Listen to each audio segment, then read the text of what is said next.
Hello friends, आप सभी का स्वागत है आज की क्लास में।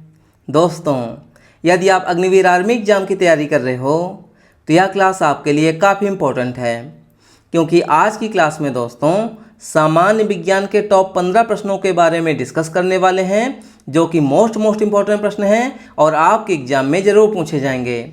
इसलिए आप लोग क्लास को पूरा देखिएगा। चलिए हम लोग पहले प्रश्न की शुरुआत करते हैं। पहला प्रश्न दिया गया है, मानव रक्त में ऑक्सीजन का परिवहन कौन करता है? प्लाज्मा, हीमोग्लोबिन, कोशिका या फिर दोस्तों प्लेटलेट्स। तो हमारे इस सवाल का बिल्कुल राइट आंसर, बिल्कुल सही उत्तर क्या हो जाएगा? ऑप्शन नंबर बी, हीमोग्लोबिन हो जाएगा। ठीक है। अगला प्रश्न दोस्तों क्या है?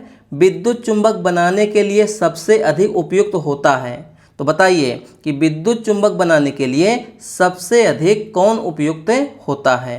स्टील है, लोहा है, कठोर लोहा है या फिर दोस्तों मृदु लोहा है? तो हमारे इस सवाल का बिल्कुल राइट आंसर, बिल्कुल सही उत्तर क्या हो जाएगा? ऑप्शन नंबर डी, मृदु लोहा। ठीक है। अगला प्रश्न दोस्तों क्या है? द्रव्यमान का एसआई मात्रक क्या है? मोस्ट इंपॉर्टेंट प्रश्न है, आप लोग इसको डबल स्टार मार्क कीजिएगा। ठीक है। तो बताइए कि द्रव्यमान का एसआई मात्रक क्या है? मीटर, सेकेंड, किलोग्राम या फिर ये सभी? तो हमारे इस सवाल का बिल्कुल राइट आंसर, बिल्कुल सही उत्तर क्या हो जाएगा? ऑप्शन नंबर सी, किलोग्राम हो जाएगा। यानी कि द्रव्यमान का एसआई मात्रक क्या होता है? तो ये होता है दोस्तों किलोग्राम होता है। ठीक है। अगला प्रश्न दोस्तों क्या है कि भूपर्पटी में सबसे अधिक मात्रा में पाए जाने वाले अधातु कौन सी है? यानी कि भूमि में दोस्तों क्या होता है कि सबसे अधिक मात्रा में पाई जाने वाली अधातु कौन सी है, यानी कि नॉन मेटल कौन सी है? तो बताइए, सोडियम, एल्यूमिनियम, लोहा या फिर दोस्तों सिलिकॉन? तो हमारे इस प्रश्न का बिल्कुल राइट आंसर क्या हो जाएगा? ऑप्शन नंबर डी, सिलिकॉन हो जाएगा। ठीक है। अगला प्रश्न दोस्तों क्या है? सतह के एकांक क्षेत्रफल पर लगने वाले बल को क्या कहा जाता है? तो बताइए कि सतह के एकांक क्षेत्रफल पर लगने वाले बल को क्या कहते हैं? दबाव, आघूर्ण, टॉर्क या फिर दोस्तों घनत्व? तो हमारे इस प्रश्न का बिल्कुल राइट आंसर, बिल्कुल सही उत्तर क्या हो जाएगा? ऑप्शन नंबर ए, दबाव यानी कि प्रेशर हो जाएगा। ठीक है। अगला प्रश्न दोस्तों क्या है? फास्फोरस के लिए प्रतीक क्या है? यानी कि फास्फोरस का रासायनिक प्रतीक हमें बताना है। तो बताइए, पीएच होगा, पीआर होगा, एच होगा या फिर दोस्तों पी होगा? तो फास्फोरस का रासायनिक प्रतीक क्या होता है? यह होता है दोस्तों पी होता है। ठीक है। अगला प्रश्न दोस्तों क्या है? एक व्यक्ति द्वारा कार को धकेलने के लिए किस प्रकार के बल का प्रयोग किया जाता है? तो बताइए, पेशी बल होगा, गुरुत्वीय बल होगा, चुंबकीय बल होगा या फिर दोस्तों विद्युत बल होगा? तो हमारे इस प्रश्न का बिल्कुल राइट आंसर, बिल्कुल सही उत्तर क्या हो जाएगा? ऑप्शन नंबर ए हो जाएगा, पेशी बल हो जाएगा। ठीक है। अगला प्रश्न दोस्तों हमारा इंपॉर्टेंट प्रश्न है, ध्यान दीजिएगा। विटामिन ई का रासायनिक नाम क्या है? तो बताइए कि विटामिन ई का रासायनिक नाम क्या है? तो हमारे इस प्रश्न का बिल्कुल राइट आंसर, बिल्कुल सही उत्तर क्या हो जाएगा? टोकोफेरॉल। क्या हो जाएगा दोस्तों? टोकोफेरॉल हो जाएगा। ठीक है। अगला प्रश्न दोस्तों क्या है? मानव शरीर में सबसे बड़ी ग्रंथि कौन सी है? तो बताइए कि मानव शरीर में सबसे बड़ी ग्रंथि कौन सी है? अग्नाशय, यकृत, थायराइड या इनमें से कोई नहीं? तो हमारे इस सवाल का बिल्कुल राइट आंसर, बिल्कुल सही उत्तर क्या हो जाएगा? ऑप्शन नंबर बी, यकृत यानी कि लीवर हो जाएगा। तो मानव शरीर की सबसे बड़ी ग्रंथि दोस्तों कौन सी है? यकृत या फिर लीवर है। इंपॉर्टेंट प्रश्न है, आप लोग इसको ध्यान दीजिएगा। ठीक है। अगला प्रश्न दोस्तों क्या है? सामान्य नेत्र दृष्टि के लिए सर्वाधिक सुविधाजनक दूरी कितनी होती है? यानी कि सामान्य नेत्र दृष्टि के लिए सर्वाधिक सुविधाजनक दूरी कितनी होती है?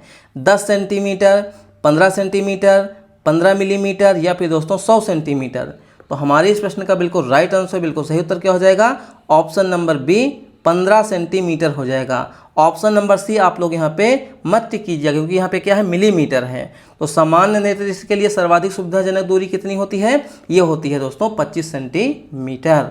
ठीक है। अगला प्रश्न दोस्तों क्या है?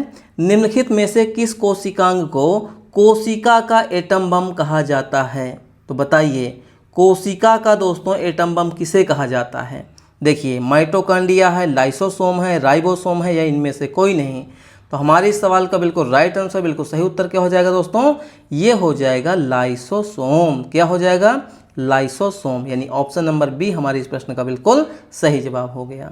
ठीक है, अगला प्रश्न दोस्तों क्या है, विस्थापन का एसआई मात्रक क्या है। तो बताइए कि विस्थापन का एसआई मात्रक क्या है, मीटर है, किलोमीटर है, मिलीमीटर है, या फिर दोस्तों माइक्रोमीटर है। तो हमारे इस प्रश्न का बिल्कुल राइट आंसर, बिल्कुल सही उत्तर क्या हो जाएगा, ऑप्शन नंबर ए मीटर हो जाएगा। तो विस्थापन का एसआई मात्रक क्या है, मीटर है। ठीक है, अगला प्रश्न दोस्तों क्या है, किसी इकाई क्षेत्र पर लगने वाले बल को क्या कहते हैं। रिपीट हो गया, तो हमारे सवाल का बिल्कुल राइट आंसर, बिल्कुल सही उत्तर क्या हो जाएगा, प्रेशर यानी कि दाब हो जाएगा।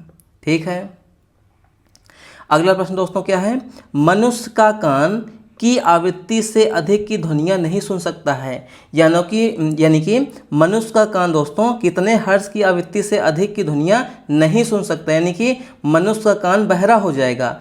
2 kilo hertz, 100 hertz, 20 kilo hertz, या फिर दोस्तों 300 हर्ट्ज। तो हमारे इस प्रश्न का बिल्कुल राइट आंसर, बिल्कुल सही उत्तर क्या हो जाएगा दोस्तों, ऑप्शन नंबर सी, यानी कि 20 किलो हर्ट्ज से अधिक की आवृत्ति की ध्वनियों को दोस्तों मनुष्य कान नहीं सुन सकता। अगर इससे ज़्यादा की आवृत्ति की आवाज़ होगी ना, तो हमारा कान क्या हो जाएगा, बहरा हो जाएगा। ठीक है, अगला प्रश्न दोस्तों क्या है, उपग्रह में भारहीनता का कारण क्या है।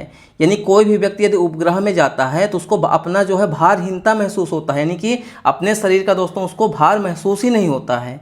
क्यों महसूस नहीं होता है बताइए, शून्य गुरुत्वाकर्षण बल के कारण, गुरुत्वाकर्षण का केंद्र के कारण, त्वरण जी के बराबर होना, या फिर वायुमंडल का न होना।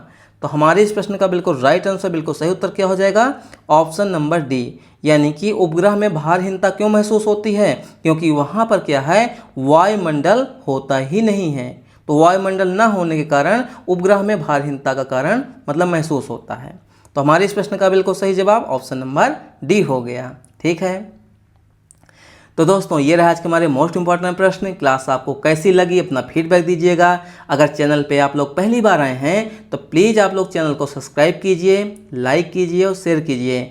यदि आप लोग दोस्तों अग्निवीर आर्मी एग्जाम की तैयारी कर रहे हैं, चाहे कोई भी ट्रेड हो, आपका क्लर्क हो, जीडी हो, टीडीएन हो, या फिर एनए हो, टीए हो, ठीक है, टेक्निकल हो, तो आप लोग चैनल से ज़्यादा से ज़्यादा जुड़िए। ठीक है, इस चैनल पे आपको दोस्तों मैथ बिल्कुल बेसिक से समझाई जाएगी। ठीक है, रीजनिंग आपको सारे मतलब टॉपिक करवाए जाएंगे, रीजनिंग के प्रैक्टिस सेट। ठीक है, उसके अलावा दोस्तों सामान्य विज्ञान यानी कि जो जनरल साइंस है उसके भी इंपॉर्टेंट प्रश्नों को हम लोग यहाँ पे डिस्कस करेंगे। उसके अलावा दोस्तों जीके हो गया, उसके अलावा जितने भी क्वेश्चन बनते हैं सारे क्वेश्चन को दोस्तों हम लोग यहाँ पे हल करेंगे, जिससे क्या है आपका पहली ही बार में सिलेक्शन हो जाए। ठीक है, तो आप लोग ज़्यादा से ज़्यादा चैनल को सब्सक्राइब कीजिए और शेयर भी कीजिए।